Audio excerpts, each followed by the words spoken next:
जब भारत गरीब था तो सरकारी स्कूल, सरकारी यूनिवर्सिटी बनती थी और आपकी जेब में पैसा है कि नहीं है इससे तय नहीं होता था कि आपको शिक्षा मिलेगी या नहीं मिलेगी।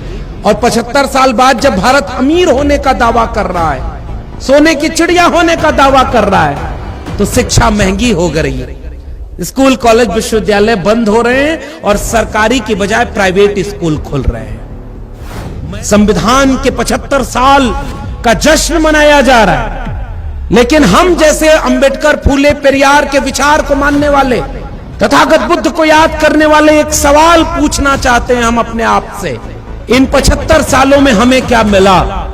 और हम जानना चाहते हैं कि वो जो 80 करोड़ लोग इतने गरीब, कमजोर बना दिए गए कि उनके पास 5 किलो अनाज का भी ताकत नहीं बची, वो कौन लोग हैं? इसीलिए हम चाहते हैं कि देश में जाति जनगणना कराई जाए।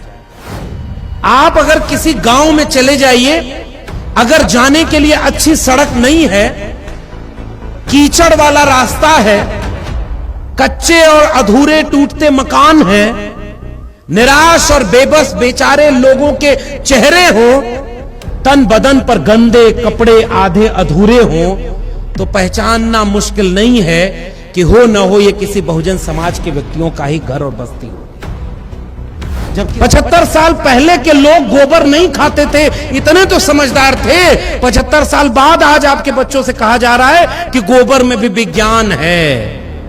इसी महाराष्ट्र की जमीन पर एक महात्मा फूले अपनी पत्नी सावित्रीबाई फूले को लेकर शिक्षा के लिए लाठी और गोबर खाने निकले थे, क्योंकि वो शिक्षा देने जा रहे थे। इस देश में क्रांति किस लिए हो रही थी कि स्कूल खुले, कलम और किताब बच्चों को मिले, ताकि वो समझदारी से पैदा कर सकें अपनी चेतना कि क्या सही है और क्या गलत है। आज जो स्कूल खुले हैं उन सरकारी स्कूलों को बंद किया जा रहा है। बताओ महाराष्ट्र वालों, आपके यहां सरकारी स्कूल बंद हुए कि नहीं हुए? फीस महंगी, सेल्फ फाइनेंस कोर्स आ गया, तो सबसे पहले शिक्षा से दूर कौन होगा? जिसको सबसे आखिरी में शिक्षा मिलना शुरू हुई थी। शिक्षा बर्बाद, रोजगार बर्बाद। तो शिक्षित नहीं हुए तो जागरूक नहीं है, चेतना संपन्न नहीं है, और बेरोजगार है तो हाथ में काम नहीं है। तो बताइए कि जो नेता दंगों का माहौल बनाना चाहते हैं, उनके लिए सबसे अच्छा रॉ मटेरियल क्या है? हमारे और आपके घरों के बच्चे। तो आपके घरों से बच्चे निकल करके दंगाई बन जाएं। जब उनके चुनाव की रैली हो तो उसमें भीड़ बढ़ाएं।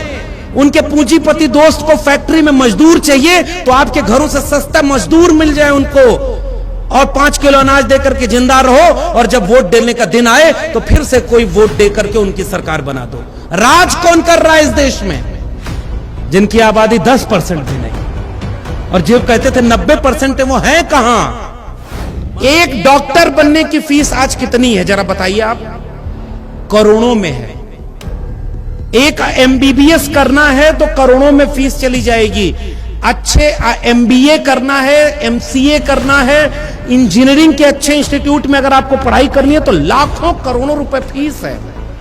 और हमारे लोग कहां हैं? 5 किलो अनाज उनको मिल रहा है, अभी लाइन लगाए हुए हैं।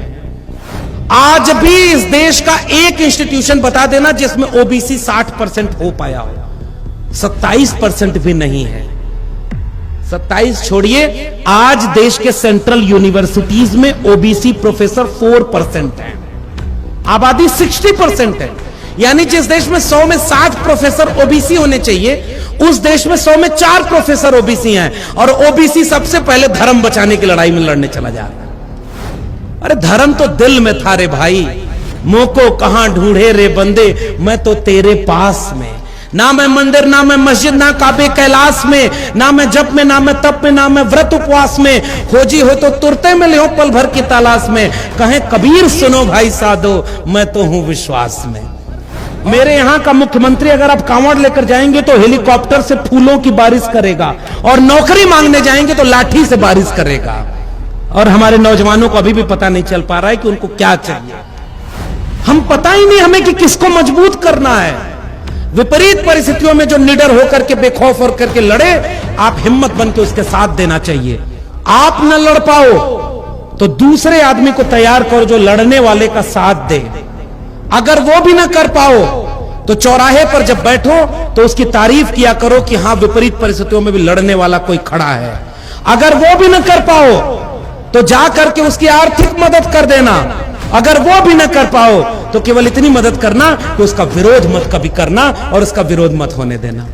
लेकिन सच बताइए, हमारे समाज की सबसे बड़ी समस्या क्या है? हमारा पहला विरोधी हमारे घर में पैदा होता है।